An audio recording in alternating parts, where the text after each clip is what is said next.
a sympatie k trenérovi, povídej. Je úspěšná sezóna, postup.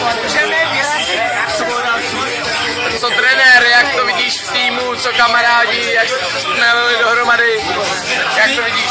Výborná parta, na soutěži se to smělo. Trenér úžasný. Jak vidíš svoje vyhlídky do budoucí sezóny, jako útočíš na hlavního pravýho beka, nebo jak to vidíš? No, asi ne, ale budu muset makat. Vepřovej nebo kuřecí řízek? Vepřovej, no. KFCčko nebo McDonald's? McDonald's. Vodka nebo rum? Tak to je úplně super. Tady máme Káju. Kájo, tebe se zeptám, Adidasky nebo Nike rukavice? Nike. Lepěj. Super. Jak víš svůj vývoj v téhle sezóně, bylo to hodně nahoru. Jak to vidíš ty? Já to vnímám jedině pozitivně. Zase se bavili s trenérem, spokojený byl. A hlavně je to zdraví, jo. Tréninkový jednotky, co by si přidal, nebo se jdeš Máme kondičního trenéra, který si myslím jako, je super. Určitě ten. Jak říkáte, no.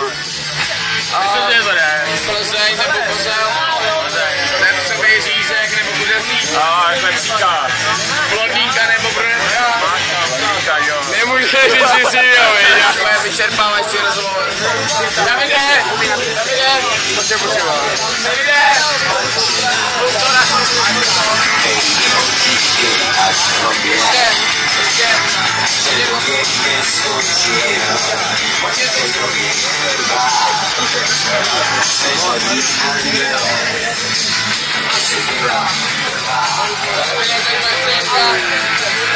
Davide, ty jako nejzkušenější borec B týmu, hodnoť nám vaši sezónu, něco vypíchni, něco zkritizuj, můžeš.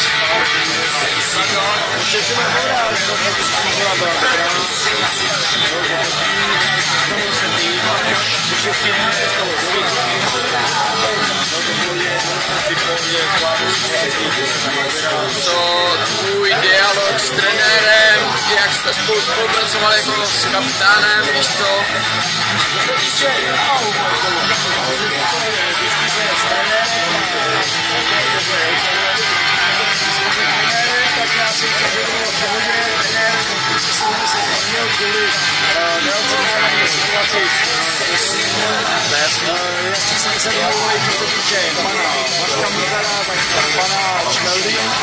Jasně jsme to uzavřeli, takže pan Chvojka a pan Šmelda se do toho říkali.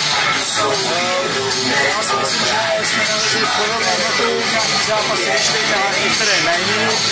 Já si myslím, že diskuze byla pro Říkáš, zápasy byly dobré, jsem udělal s Malšovkou a dneska byl hraní do jako to zoufala.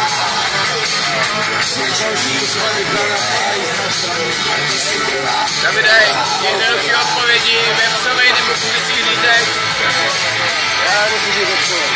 Bramorový salát nebo bramor? KFC nebo McDonald's? Plzeň nebo Kozel? To bylo super, Davide, děkujem ti za rozhovor. Super.